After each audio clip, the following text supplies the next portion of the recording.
Welcome to another episode of the STG Project. I'm your host, Lachlan and I am so excited that you are here today to join me on another adventure, a story-filled moment of entertainment, excitement, and to give you the inside knowledge on how to transform your life. Now, before I get into the good stuff of, how we can help you achieve the best results you've ever seen, we've got to do a little bit of housekeeping first. So, if you enjoy what we do here, we do ask that you help us because we are on a mission to change as many lives as humanly possible, and we cannot do that without your assistance. So, if you take some value from this, if it made you laugh, if it made you cry, if it was interesting, it was entertaining, or you just want to help support us, please tell people about the podcast. Help us spread the word. You can send it to them via social media. You can use smoke signals. You can send a letter. You can, give them a call, send them a text. We don't mind what method you use. We just want you to help us spread the word. Alternatively, if you don't want to do that, you can hit the follow button and you can leave us a 5-star review. That will help us reach more people. Now that we've got that out of the way, let's get into today's topic. Now, today's topic is a grinds my gears.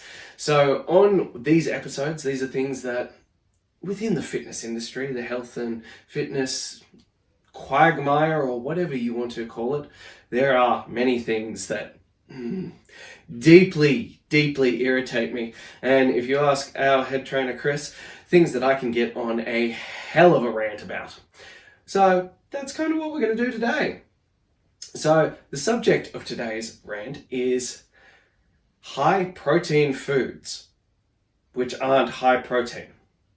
And I'll have to do a follow-up episode on this later in the week about that, about understanding macros and carbs, proteins, fats, those kinds of things. But this is one of those topics that just, it makes me so angry. It annoys me so much. You see all this time and people are like, great high-protein food choices, like peanut butter. No, peanut butter is a fat. It is a fat. That is what it is. And yes, it can be a great choice of options for food, but it is still a fat.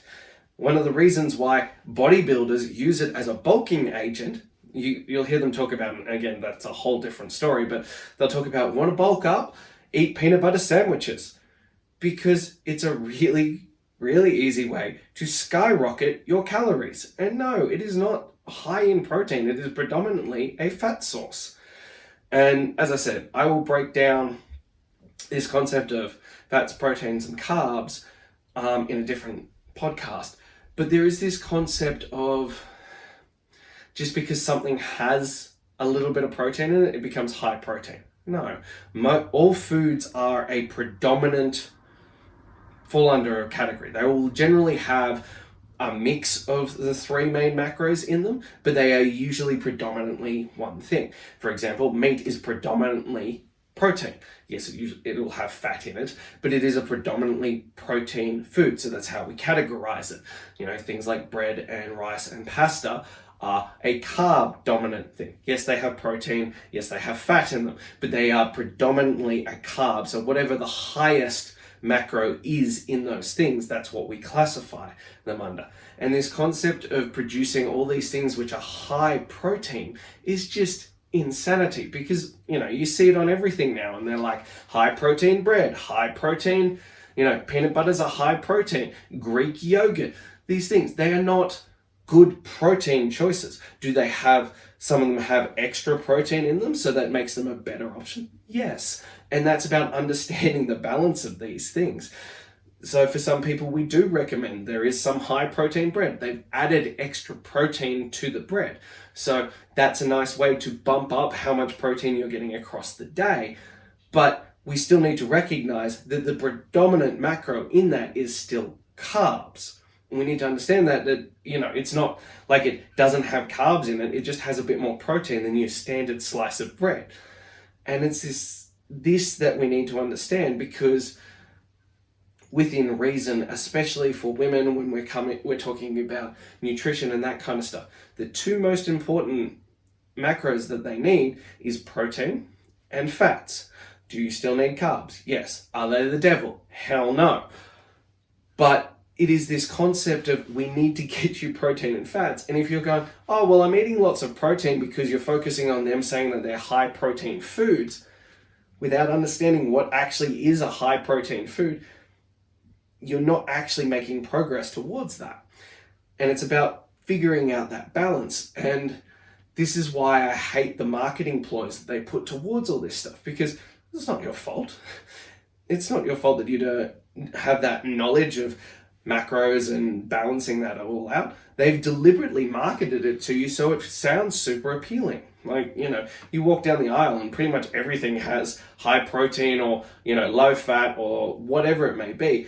And these are just manipulations of the facts.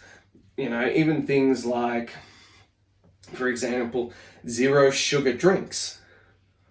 Doesn't mean they don't have calories in them. It just means that they don't have sugar in them.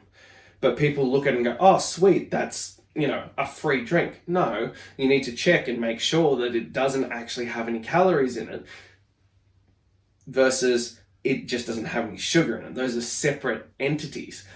And this is why I feel personally so many people struggle with the nutrition side of health and fitness, because it has been made so overly complex and so many things are geared towards selling you this concept, selling you this product, but it's misleading.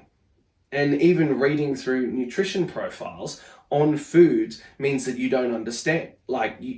They gear it so that you won't understand it and will have trouble reading it.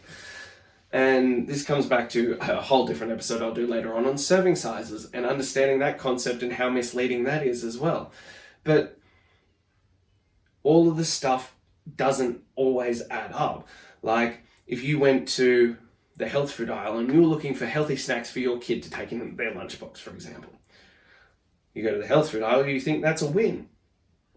One of the ones we looked at the other day had no processed sugar in it. That was its big selling thing. I'm like, cool, that's a good point. But you get into it and you look at it, and that bar had nearly 5 times the amount of carbs from non-processed sugar sources, because it had maple syrup, it had molasses, it had golden syrup, it had honey, it had all this kind of stuff.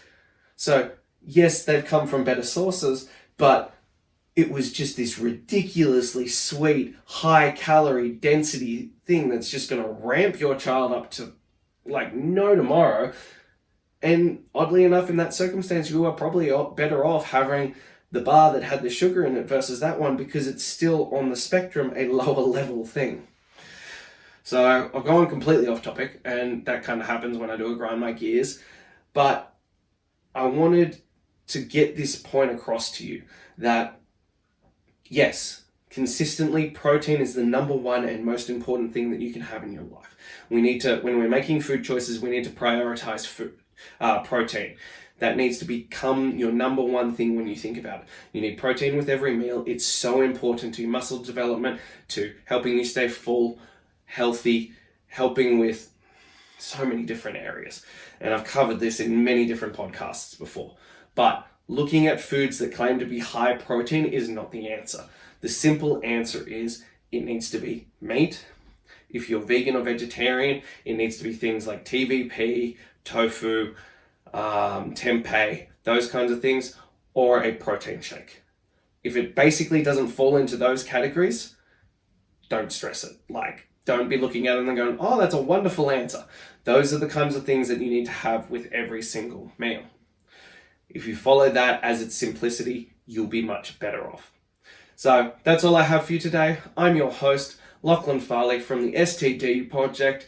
Now, if you enjoyed this, if you took value from it, if you found this entertaining, infotaining, or you just enjoyed me ranting at you, which apparently some people do, please help us spread the word, help us reach more people so that we can impact and change more lives. So please tell as many people as you can about the STG Project, or simply hit the follow button and leave us a 5-star review. It all helps. But I'll be back soon with another episode, and I cannot wait till then. Talk to you soon.